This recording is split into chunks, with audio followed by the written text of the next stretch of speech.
بسم الله الرحمن الرحيم الحمد لله رب العالمين وأشهد أن لا إله إلا الله وحده ربي لا شريك له وأشهد أن محمدا عبده ورسوله أما بعد ولا ليال وحيث قاري مقطع ير يكلي بير أو صدوا بي ولا كمده ولا لها دعاء أي جوجا مقالة مقدشو magaciisana la yiraahdo Sheikh Maxamed Salaad Shamtaay maqdacaas iyo hilibkaas oo uga jawaabayay su'aalaha dadka muslimiinta ah ee Soomaaliyeed ay soo weydiiyeen su'aalaadka la soo weydiiyay oo sheekhu ka jawaabayay waxa kamid ah waxay dhaheen maalin hore su'aal aad u qiimo badan baa keentay mana dhameystirin haweeneyda hadaad inta furto dalqa ku furto rajactu tiraahdo dalqa labaad ku furto rajactu tiraahdo ay uur yeelato ay markay uurka yeelato su'aashu saaseed beejkayna ku jirtaa ay gabadhii ninkii uu dugsi quraan geeyo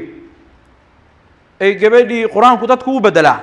gabadhii inay maanta dimbi iyo xumaan ku jirtay ogaatay odaygii waxay tiri habeenada kamida niyahow waan ku khiyaanayo waan ku been sheegay haye aniga iyo adigu nin nooma dhaxaynin hadaad i furtay kadib nin aan isa soo aragnay oo aan guri u tagay oo isoo furay oo aan ka cud tirsaday ma jiro cunuga muxuu naqanayaa halkaas kaga hartay dheheen cunuga wuxuu naqanayaa garac waa wacal sheekha jazakallahu khayran waxa sax khaldan mas'aladaasna meeshii mudnaad iyo jawaabdeedii sax ah ahayd ma aha dalaaqa iyo rajciga iyo masaa'isha ku saabsan sheekha inuu muraajaceeyo oo soo fiiriyo ayaan jeclaan lahaa waayo kitaabo fara badan ayuu heli karaa oo ka fiirin karaa laakiin sheekhu nin wax daalacda amba nin wax akhriya inuusan ahayn ayaa jawaabdiisu kacay walaal ana ku naseexaynaya masaa'isha lagu soo weydiiyey intaadan ka jawaabin ka hor waxaa kuu fiican amba kuu khayr badan adduunkaaga iyo aakhiradaada in aad dib u laabato oo aad soo muraajacaydo oo masaa'ishii jawaabdeedii wixii culimmadu ka dhaheen aad soo bandhigtaa laga doonaya ama wixii fataawo ah inaad u dayso dadka ehelka u ah oo culimmada ah faraha uga qaado howlahaaga kale youtubernimadkaaga aad sii wadato ayaa ku khayr badan taawaan nasiixa haddaba su-aashii sheekha iyo jawaabdii uu ka bixiyey waxaan sheekha rabaa insha allahu tacaala maqdaca inuu ka faa'iidaysto haddii gabar la furo laba mid bay naqanaysaa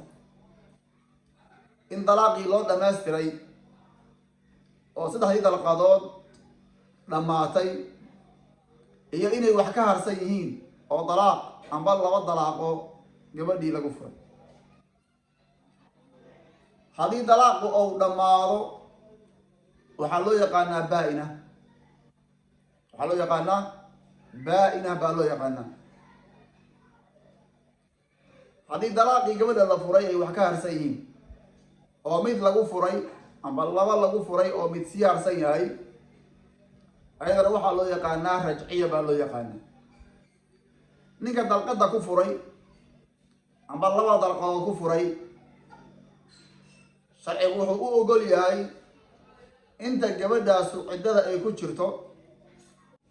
oo muddada ciddadeeda weli aysan ka bixin sharciga wuxuu u fasaxayaa uu u ogol yahay inuu soo ceshan karo shardina maaha in gabadhu ay raalli ka tahay ay ogoshahay shardi ma aha waa uu soo ceshan karaa oo xaaskiisii wey ama galma ha ku soo ceshto amba rajactu afkaa ka yidhaahdo haddii gabadha dalqad lagu furay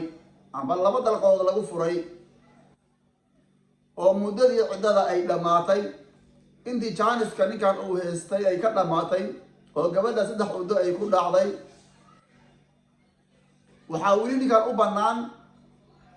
inuu gabadhii doonto weligeedii weydiisto nikaax cusub lagu soo xerogeliyo ayaa u bannaan wey uma baahna inay nin kala aado uma baahna in lasoo guursado in ay meelo kale kusoo dhaxdo uma baahna maadaama ninkan dalqad amba laba dalqadood oo ku furay welina ay wax u laabnaayeen waqtigii loogu talagalay oo ku soo ceshan karayna ay ka dhammaatay oo 3dii cuddo ay ka dhammaatay weli waxaa u bannaan oo sharcigu u ogol yahay inuu doonto gabadha si sharci ah weligeedii weydiisto oo sii guursado guur cusub guriga ula yimaado ayaa u bannaan wey taa markaa isku khaldin gabadha baa-inada ah oo 3 dalqadood lagu furay iyo gabadh rajci ah isku khaldin midda baa-inada ah oo 3 dalqadood ay dhammaatay taa weeyaan midda 5 shardi ee aad sheegtay loo shardinayo culummaduna kaaga horreeyay taas waa fiicanta laakiin haddii hal dalqad amba 2 dalqadood lagu furo ninkan waa uu soo ceshan karaa haddii soo celiskaa labaadna ay ur qaado cunugiisii weeye wax wacalama jiraan haddii waqtiga uu soo ceshan karo oo 3 cuddo intaysan ku dhicin ama 3deeda cuddo hadday dhammaatana oo waqtigii ninkan uu soo ceshan karayna ay ka dhammaatay waxaa weli u bannaan inuu shukaansado iyadoo nin soo marin oo maaragtay gabadhii doonto raalligeeda ku guursado mahar cusub iyo rido cusub iyo maaragtay weligeedii laga doonto gabadhii lagu guursado ayaa la rabaa wey marka sheekh jazaaka allahu khayran waxaa lagaa rabaa masaa-isha aad fatwoonayso inaad cilmi u leedahay haddaadan cilmi u lahayn ambaadan aqoonteeda gaarsanayna inaad ragga cilmiga u lehay aqoonta ule u dayso ayaa kuu fiican intaas insha allahu tacaala waxaan ugu talagalay walaalka in la gaarsiiyo jazakum allahu khayran wasalaamu calaykum waraxmat ullahi wabarakatu